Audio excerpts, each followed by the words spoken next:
All right. Thank you for saying hello in the chat, everybody. Wow, we are from all over. I so appreciate that. It's one of the things I appreciate about our time is how we can practice together from around the globe. Zoom as the way we be together these days. Wow, Colombia, Netherlands, Switzerland, South Africa, Philly, Los Angeles. All right. So we're going to just go ahead and get started. Today we're really talking about grief, loss, and how we really be with that in a sustaining or a sustainable way, since it seems to be very much a part of our collective lives right now.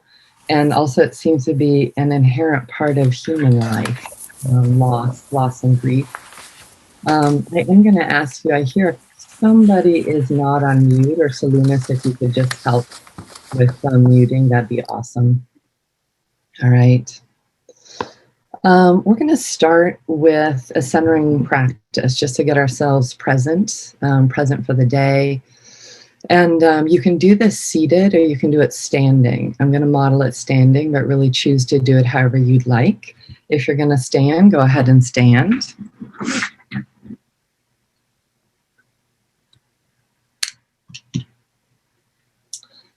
And I'm going to add a little stretch into how we're centering today, so it might be a little bit different than what some of you are used to. So I'm going to ask you, whether seated or standing, to just let your attention start to come down into your senses and into your body. So you can pay attention to temperatures inside of yourself. You can pay attention to pressures where you feel a little bit more tense or more soft. You can also pay attention to movement, the movement of your breath or your heartbeat. Or there might be places where you feel switching or streaming in your body, but just get present. Consciously bring yourself inside of your own skin. And let's all take a couple of deep breaths down the spine, just bringing the air in and feeling it enter your body, imagining it coming all the way down to your tailbone. And then let the exhale fall out. And then another conscious breath in, all the way down your back, down your spine. And letting it relax out, fall out. And then one more. Breathing in and resting out. Let's all bring our attention to center. And if you want, you can put a hand just a couple inches below your belly button, or your thumb in your belly button and your hand resting below. And bring yourself behind your hand. So really feel your center 360 degrees. Just let there start to be a dropped open attention.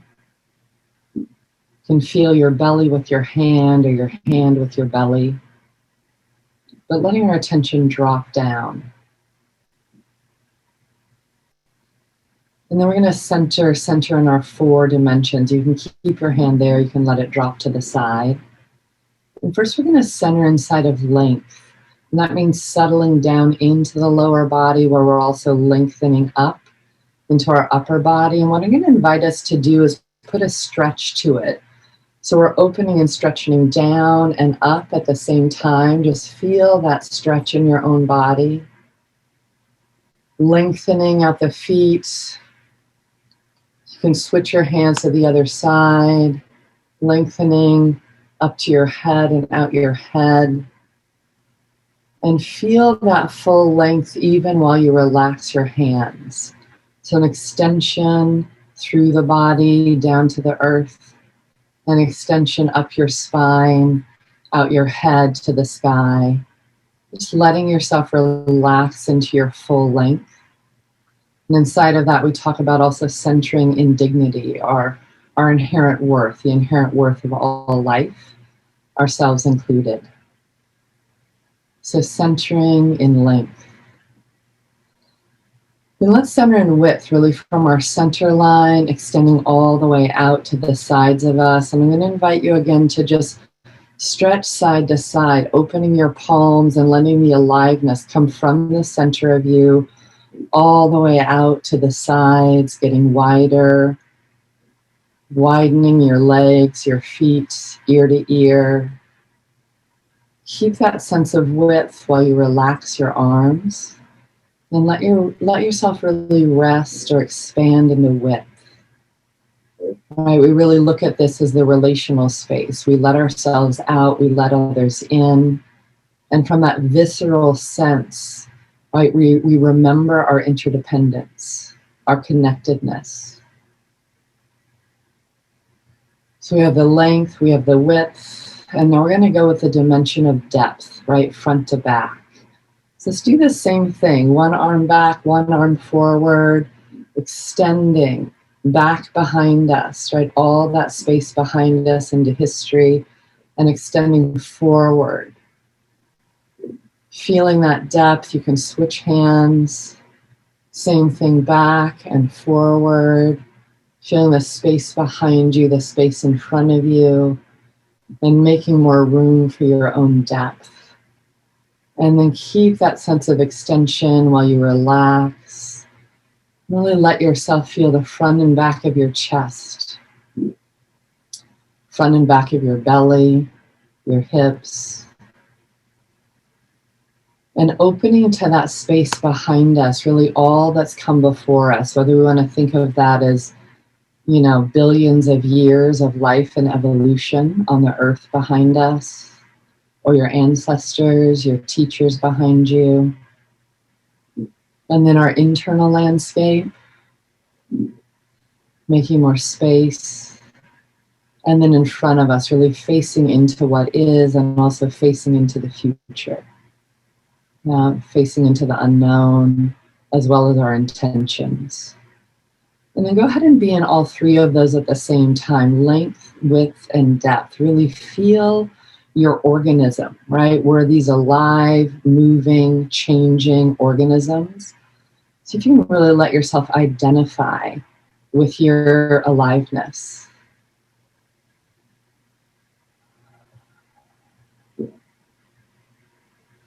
Getting present, getting open, getting connected. And then the last thing that we center on is really purpose. If you have a declaration, you can speak that to yourself, or just let yourself center on who and what matters to you. Right?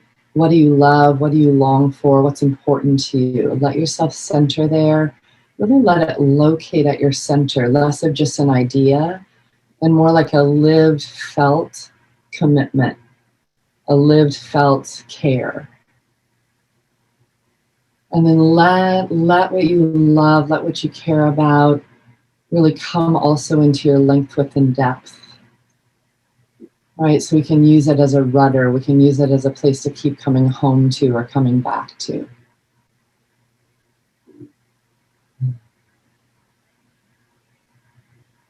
All right, then let's sit back down.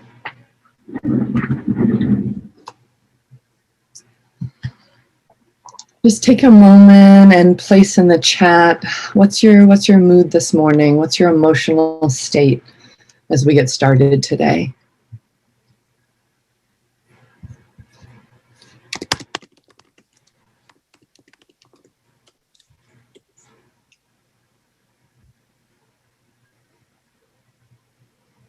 Just welcoming all of that, noticing all of that.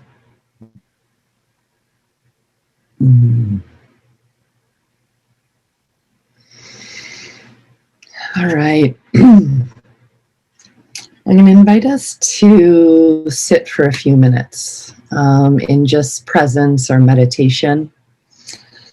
If you want to go ahead and close your eyes, do that, or cast your eyes downward. I'm going to ask you to stay connected to your aliveness, stay connected to your sensations as we sit. And just find your seat in your chair or on your cushion. Find your feet on the floor or tucked below you. And let your eyes relax, let your jaws relax.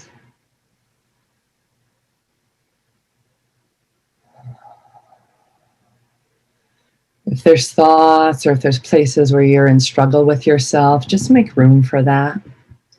You don't need to get rid of them, just make more space.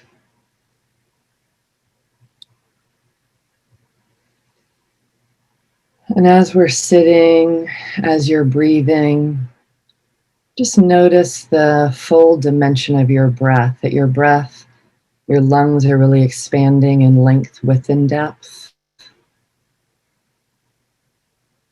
Maybe if it makes sense for you this morning, let there be a little bit more depth in your breath.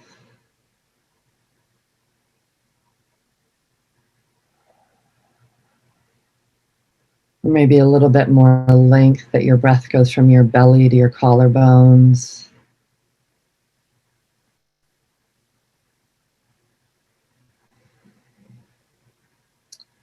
Or maybe a little bit more width that expands all the way to your left and to your right side. Just being with your felt senses, being with your breath.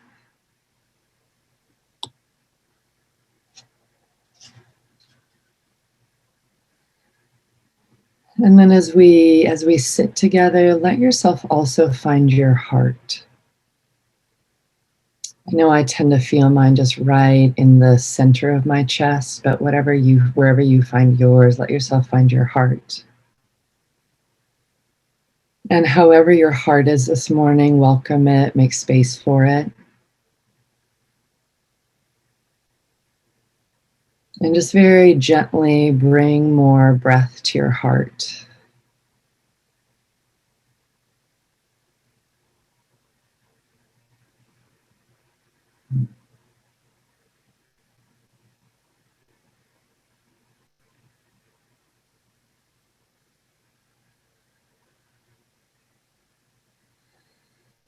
I'm going to include a poem for us.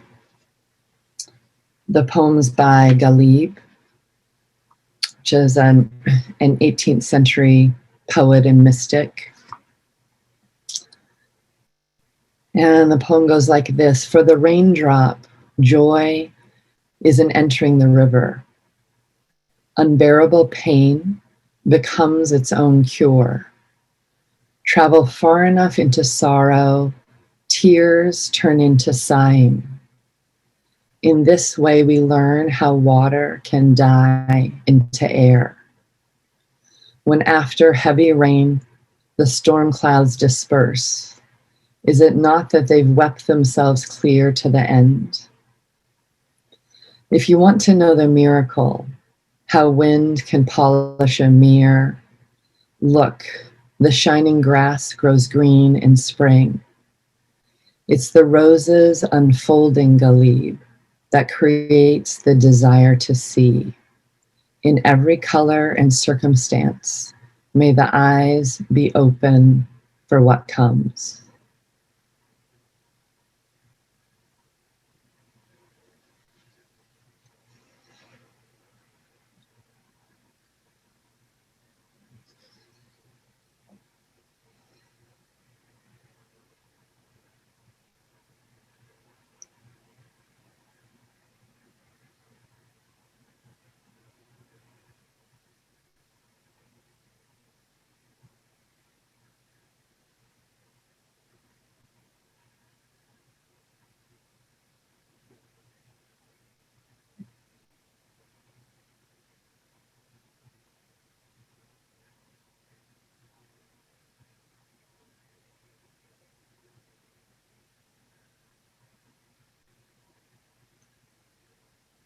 So as we're sitting here this morning, I'm going to ask a few questions and just really let your being, let your body answer these questions. And I really want to appreciate that we've all purposefully gathered to be with grief together. For me, it just feels like a blessing to not be alone in it and to come together and get to purposefully choose to be with grief together. So just as you sit quietly, notice you're not alone. Notice others are with you. And then just notice what happens in your body. Notice how your body and being answers these questions. So the first one is, who have you lost? Who have you lost?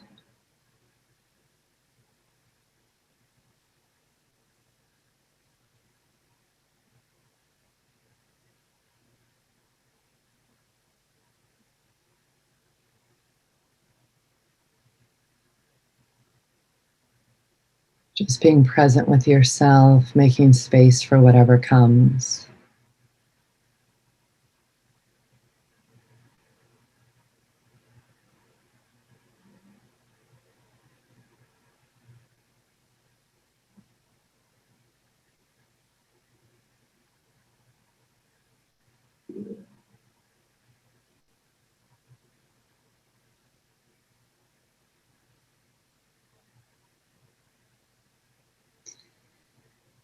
And then a second question. Who has someone in your community? Who has someone in your community lost?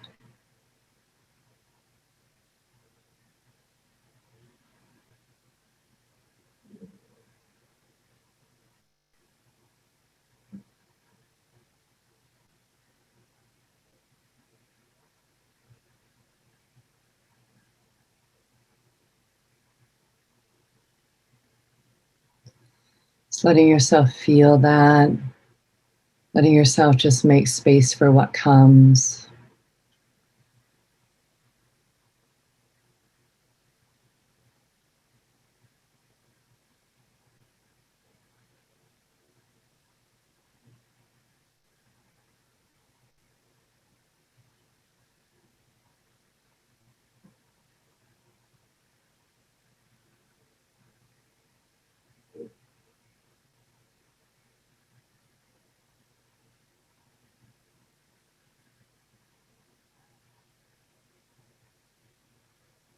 Continuing to be present.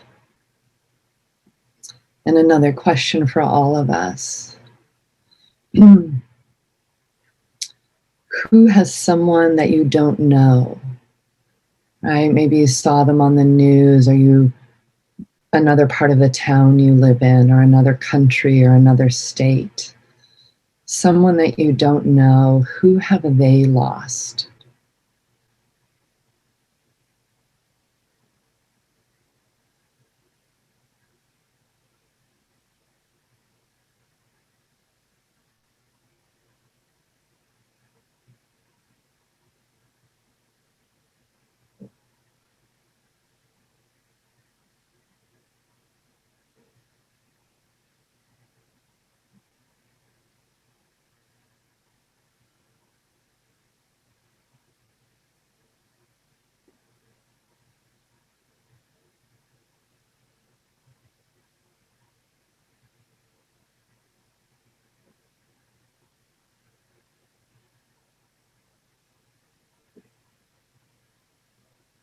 Noticing what happens in your body, staying connected to your sensations and breath.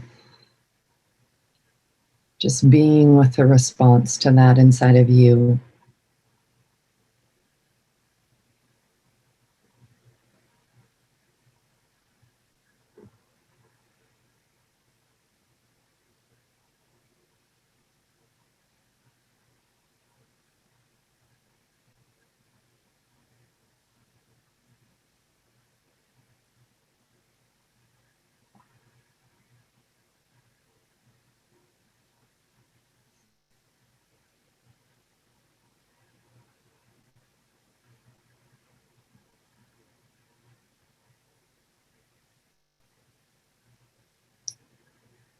And the last question for us this morning, again, just let your body respond. Who or what are we all losing? Who or what are we all losing?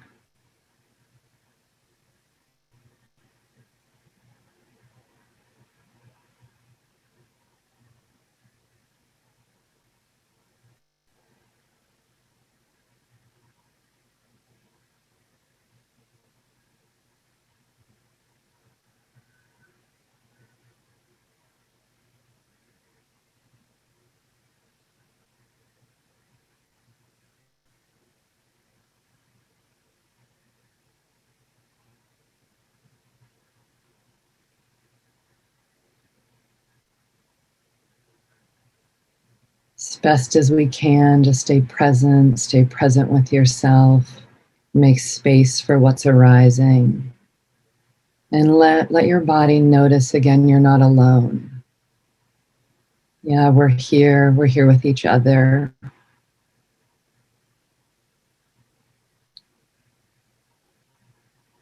We're gathering in the practice and being with grief together.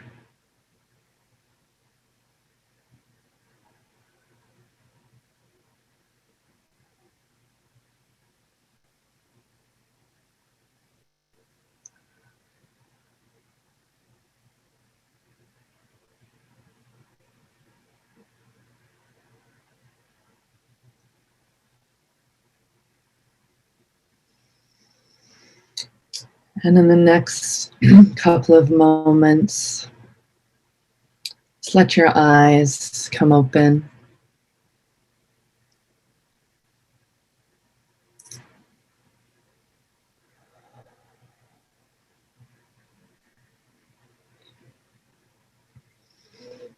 And if you want anything that came to you, if you want to put it in chat, you can. If you don't want to, you can just sit and be present with it and with yourself. And if there's anyone who wants to use the raise hand function and raise your hand just to share with all of us, feel free to do that.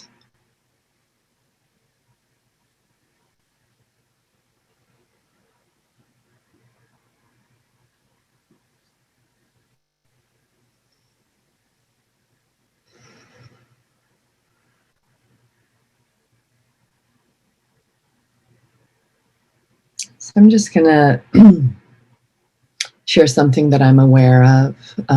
Let me go to Jan first. Jan, you can just take yourself off of mute. And what do you want to share with us? And you're still on mute, or Salunas, can you help take Jan off of mute?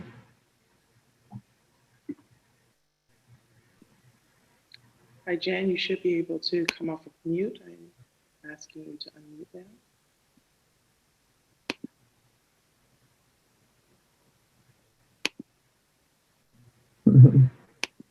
now. It's okay, Jan.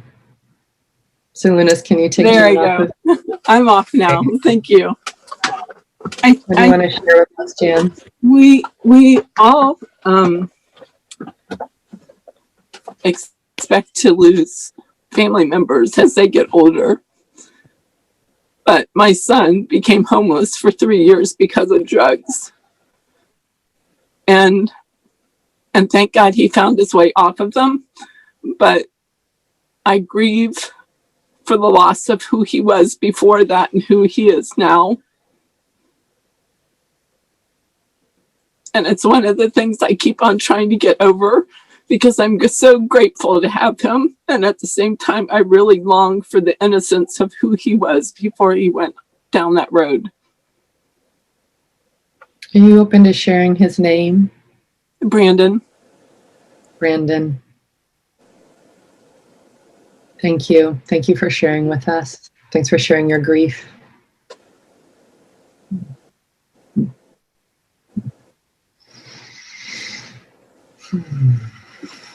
I'm sure there are many of us here who can relate to that, the loss of people, the loss of who people were before they got hurt. Maybe sometimes who we were before we really got hurt. Thank you. And Betsy, would you like to share? Thank you. I too feel the loss of what a person could have been. And I have a friend who has an autistic child, and he's a beautiful child, but I know that wasn't her first wish for herself. And I'm just feeling very much all of the dreams and ideas about the world, ideas about how my country would be, ideas about how I would be, and just the loss of those ideals, and they're being replaced with something more grounded and lived and true. It's okay, but it's still a loss, Yeah, thank you. Thank you for sharing that. Yeah, the loss of our longings, huh? The loss of ideals. Thank you. Hans, would you like to come off mute? Yes, there's a wonderful observation by Dietrich Bonhoeffer. I can read it if you wish. It's only a minute or two, and I can put it into the chat, which talks to grief and getting through the mourning process. There is nothing that can replace, if you're okay with that. If not, I'll just put it in the message. No, that's okay. And also, is there anyone you want to name that you're grieving? I'm always grieving my grandmother, but grieving in a way that is really reflective of what Dietrich is talking about. There is nothing that can replace the absence of someone dear to us, and one should not even attempt to do so. One must simply hold out and endure it.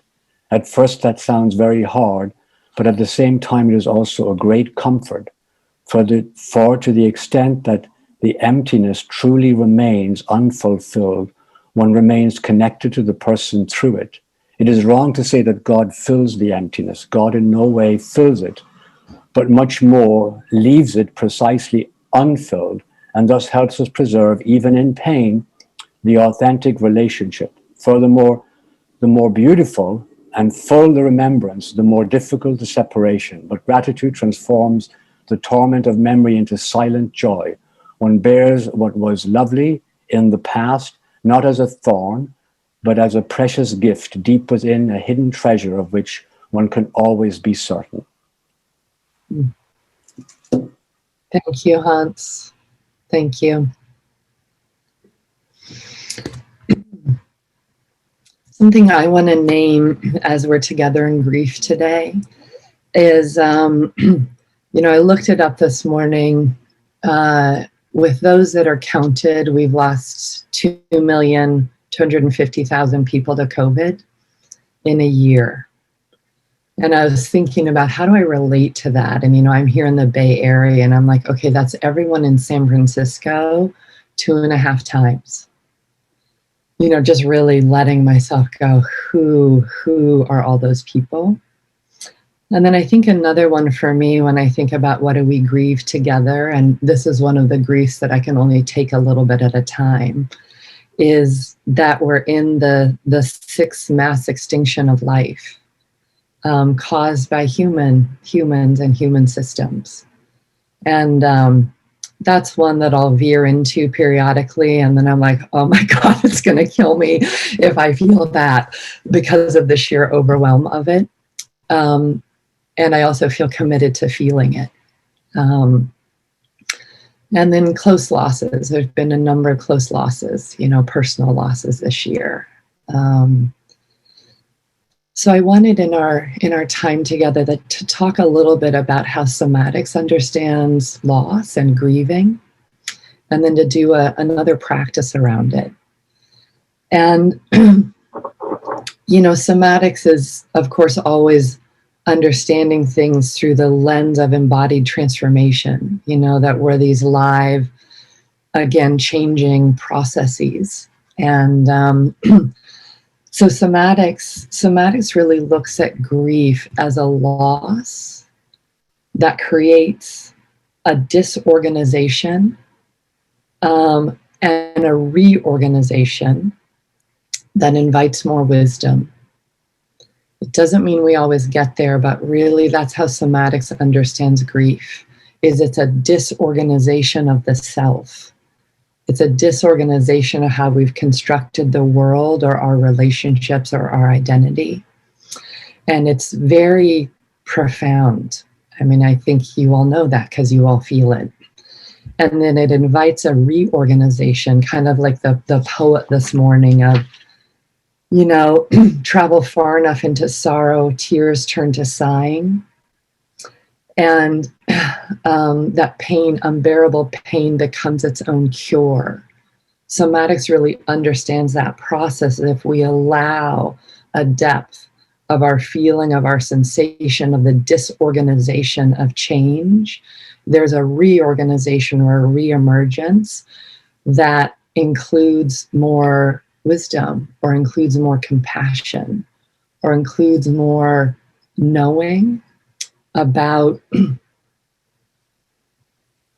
existence. So that's really how somatics thinks about what is grieving or what is grief. We would also say that there's many emotions that are a part of grief. Sadness is a part of grief. Anger is a part of grief, can be a part of grief. Remorse can be a part of grieving. Happiness and relief can be a part of grieving, which can feel so contradictory when we also feel pain and sadness. But happiness and relief, peace, can be a part of grieving.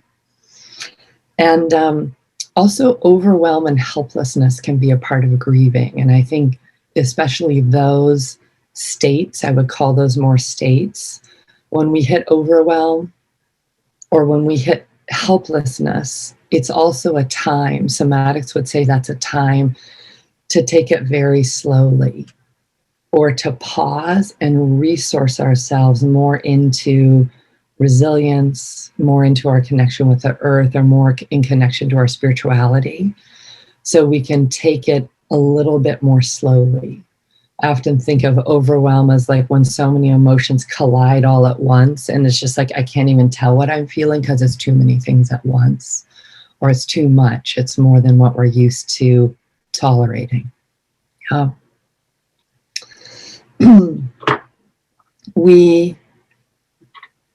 question that I think, well, helps guide me in grief, but I think is important for all of us to answer is really, why grieve? Like, what's the benefit that comes from surrendering to that process? How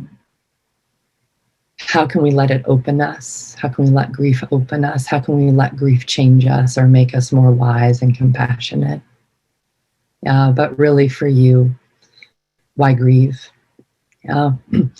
Sometimes I answer it in the opposite. It's like, I don't want to harden as I live in this world. I don't want to harden as I age.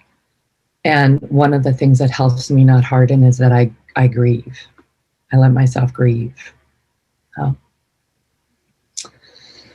So I wanna do another practice together and let ourselves work with grief from a somatic perspective.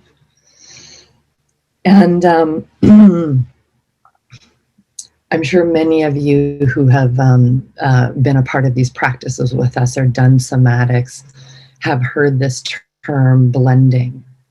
It's a really core concept in how the soma transforms or how embodied transformation works. And, excuse me.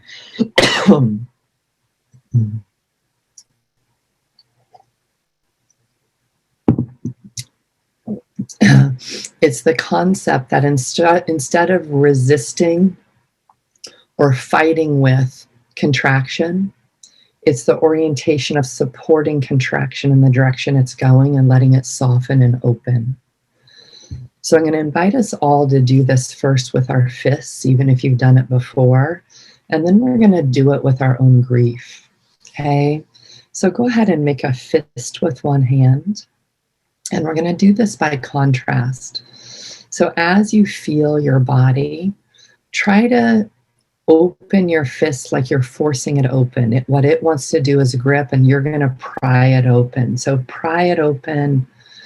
Try to make it do something it doesn't want to do, and feel what happens in your body. Feel what happens in your breath as you try to pry it open. We can just all do that together. Just notice what happens. You can put in the chat what you notice if you want, or just feel it.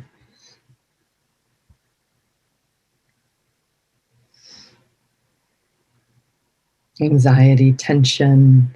Yeah, tension in the body, resistance, contraction. Holding my breath, exactly. So we tend to contract because we're fighting contraction, right? Excuse me. So let's do this again.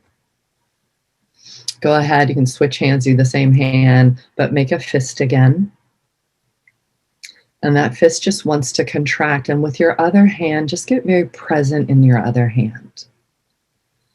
Like present, like you can just be present, spacious, curious. And then support the fist very gently in the direction it's going. So wrap your hand there and just support the fist exactly in its wisdom, exactly in the direction it's going. It might want more firm support. It might want more gentle support.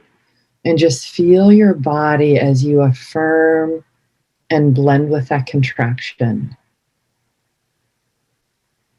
Now support it in the direction it's going. Good, and what do you notice? A couple people, you can drop it in chat. What do you notice when you support the contraction? Yeah, deep breath, ease, alignment, tenderness, exactly, softening. Okay. This is one of really the getting to know the soma, like, which is kind of the best word we have in English for this living process, or mind, body, spirit plus relationship, getting to know the soma on its own terms. This is one of the terms of the soma, is be with and support contractions rather than battle them inside of ourselves. Okay?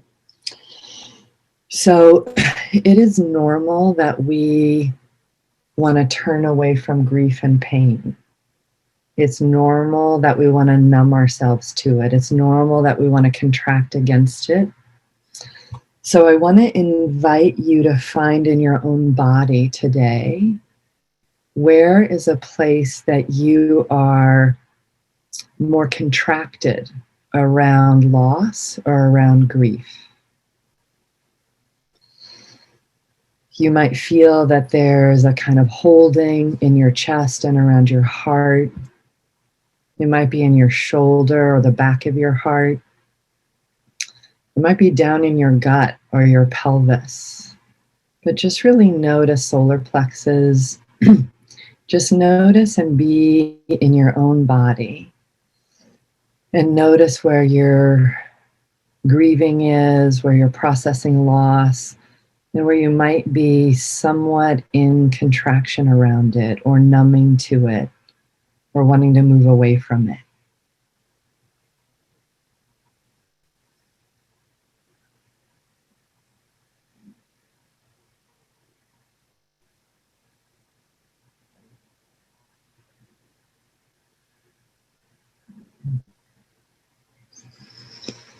All right, then what I'm going to ask you to do is both feel that and bring that same quality of presence into your hands and into your attention. So it's not like you're going to try to change anything. You're just going to go and in a moment support that contraction or numbing exactly in the direction that it's going. And you can do that with your touch. You can bring your hand to your solar plexus, your belly, your pelvis, wherever it is. You can bring your hand there and also bring that same gentle, supportive attention there. So wherever that contraction is in your body, gently support it in exactly what it's doing.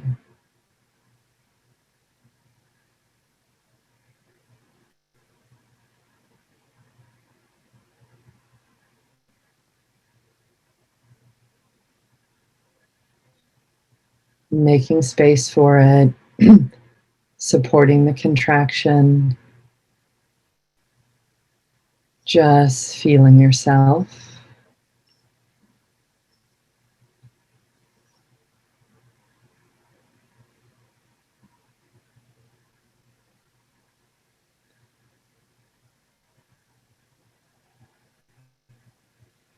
And let that go for a moment. And again, just feel yourself. Notice what's happening.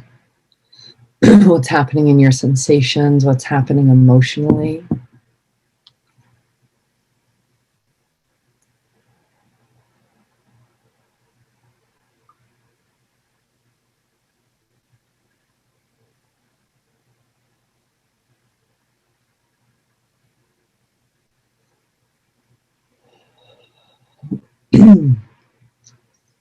Let's do that one more time, just noticing It might be that same contraction. It might be another one. As that softened, it could be that another one popped up.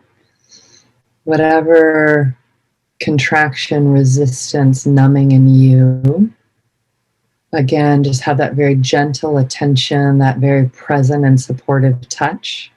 And then go ahead and make contact again, wherever that is in you, and support the contraction in the direction it's going.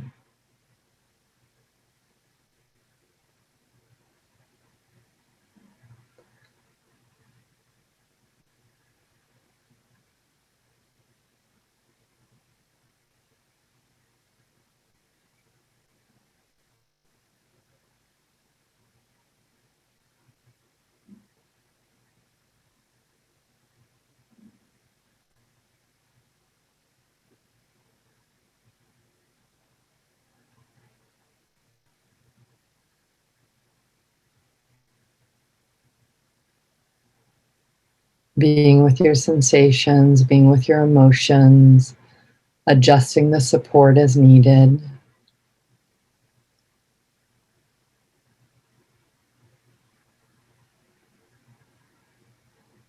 And then when you're ready, letting that go, just being present with yourself.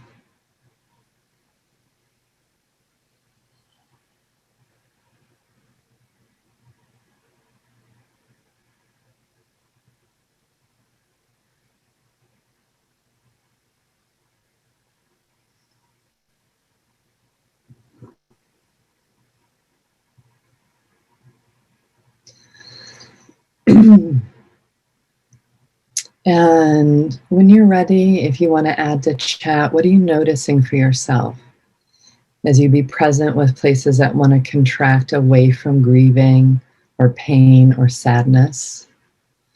And then as you support that, what do you notice? And I can hear a couple of people, it's difficult for you, relief, tears, softening. I can support myself.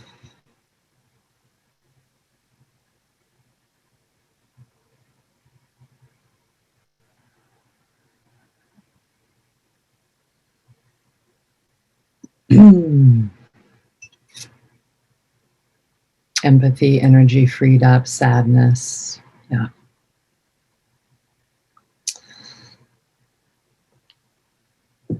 So I just want to open space either for people who found that difficult or for people who would just like to share about what opened or grief for them. And Colette, I think you had your hand up before. Do you want to start us off? If you can raise your hand, I can find you in the list. That would be great. Or you can just take yourself off mute, Colette.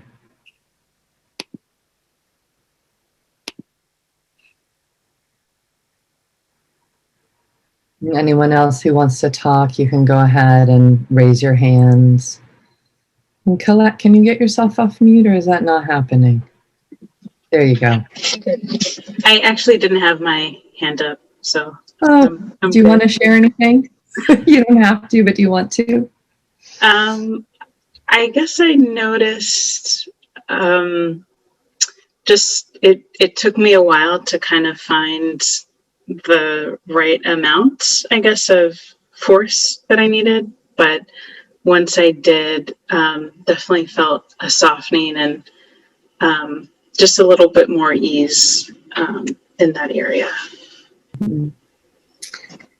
Thank you for that. Do you want to share anything around who you're grieving or how you're grieving? I'm grieving a relationship with my father that recently ended. Yeah. Thank you for sharing that. Do you want to say his name? His name is Dwight. Dwight. Thank you. Yeah, that's big. Thank you.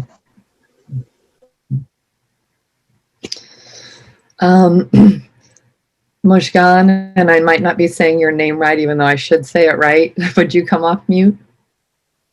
No, you got it right. That's Awesome.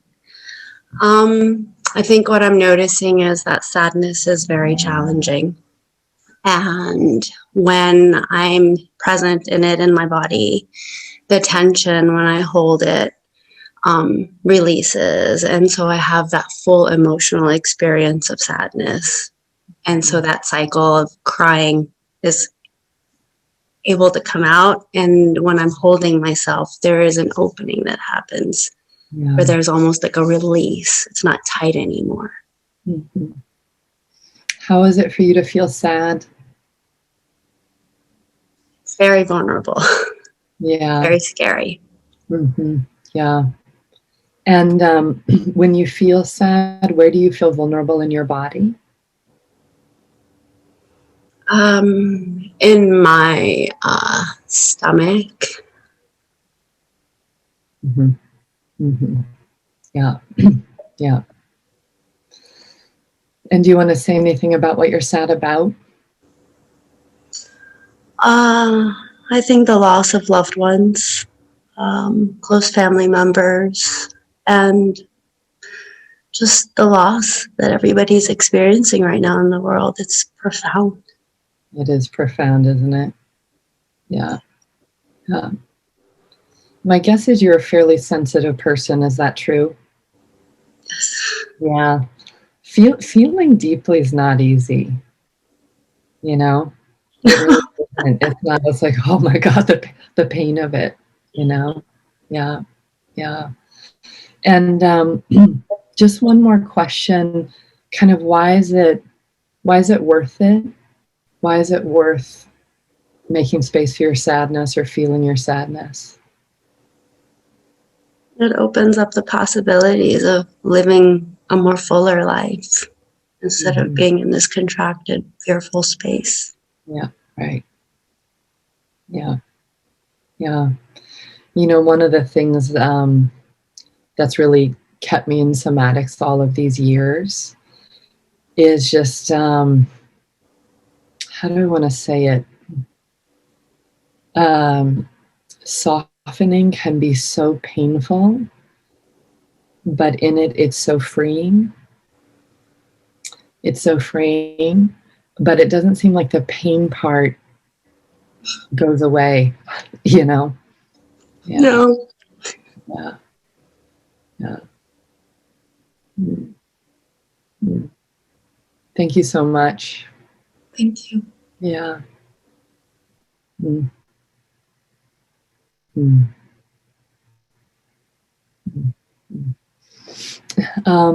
Amira, would you like to come off mute and share? Yes, I would love to. Well, thank you for holding these communal ways of being able to share grief or pain. And I just wanted to share something that I come from an ancient part of the world, and we call it the art of lamentation. It's actually an art. It's something you learn. You learn to grieve. You learn to sit in the pain, and you learn to support the others. So it's something as a child that you do communally from early on. Mm. And that leads to my question to you as well. And traditionally, there are certain physical rituals that go with it to release areas where we tend to hold pain. I was very touched by you guiding us freely to where we feel our own contractions. And I just wondered if you could give a tiny bit more guidance as to the quality of that. Like as a child, I could share with you what my aunts did, you know, and if it's say my dad that we lost or something, she'll take my hand and put it where she feels I don't know, I don't want to take over with that. But because you offer so generally to revive a sense of communal understanding of grief, and for me, the communal part of it is always what sustains the possibility of just seeing it as part of the poetry of life, ultimately. But I wonder if you could guide us just slightly into the nature of the touch and whether one can like have a basic scan, really, of Do you feel like sharing? I mean, to me, that you come from an intact tradition of communal grieving is such a gift. Many cultures have it, and many have been broken, and so people don't have access to it. So if you're open to sharing, feel free. Well, I mean, we are all, I'm Egyptian, and my family is originally nomadic, part of my family. So what it means is that till the 80s or 90s, it was completely uninterrupted. Yeah.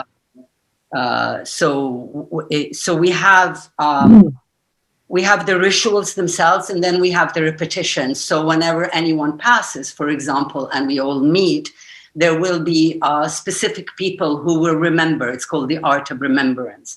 So then say my dad will be mentioned. So everyone, what you were doing now by asking people to bring someone forward. And then that place will be held communally, and it has the ritual. And there are certain areas, we call it nedb, where you beat yourself gently with the woman. Usually it's a woman who's leading it.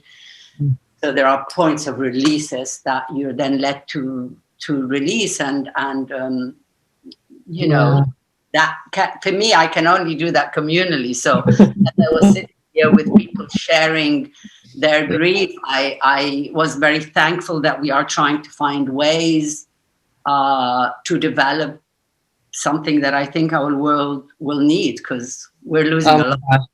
We're losing a lot. We're losing a lot. We really need it. Thank you so much. Thank you. And thanks for the question.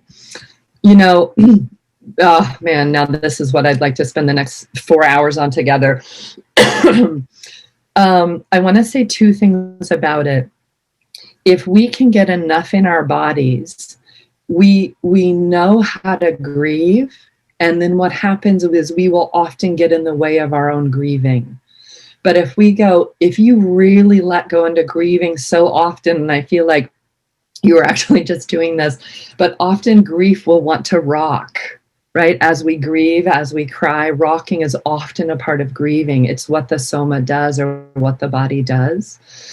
Why I asked all of you to place a hand where you feel your resistance is where we over-contain or block our pain or our grieving has so much to do with our own adaptations and how we've adapted through our lifetimes and then embody those adaptations, right? We call those conditioned tendencies.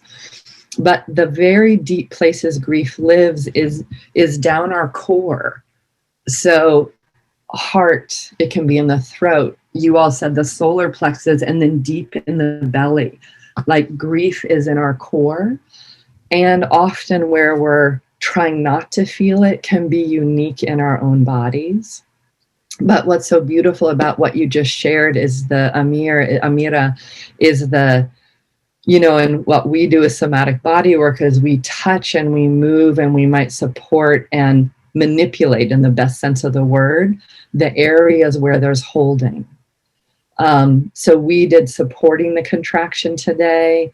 Another thing you can do is bring your breath and tapping or holding, right? Or even massaging gently the places where you're contracting. But I always want to support the blending first, so we're not trying to override ourselves.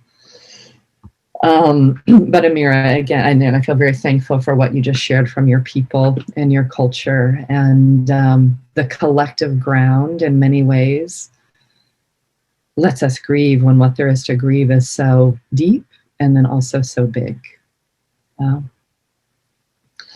We just have a couple of minutes, so I want to bring us back to collective ground here and end with a poem. So just bring yourself back to your seat, to your spine, to your heart, and let yourself notice again that we're a we here. So we're individual bodies and we're in a collective body.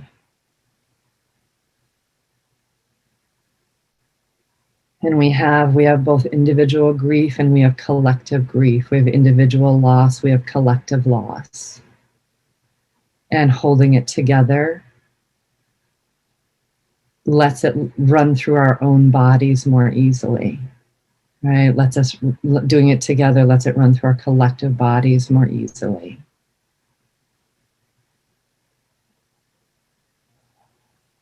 And let ourselves, as we sit, let yourself purposely notice the earth beneath you, and that the earth is also noticing you.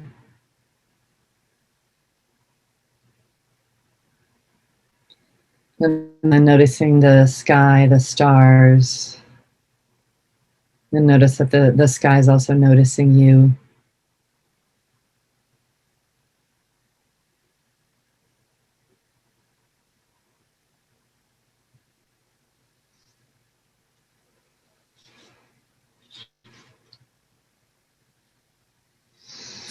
This is by Hogan Bays. It's called In This Passing Moment. In this passing moment, karma ripens and all things come to be. I vow to choose what is. If there is a cost, I choose to pay. If there is a need, I choose to give. If there is pain, I choose to feel. If there is sorrow, I choose to grieve.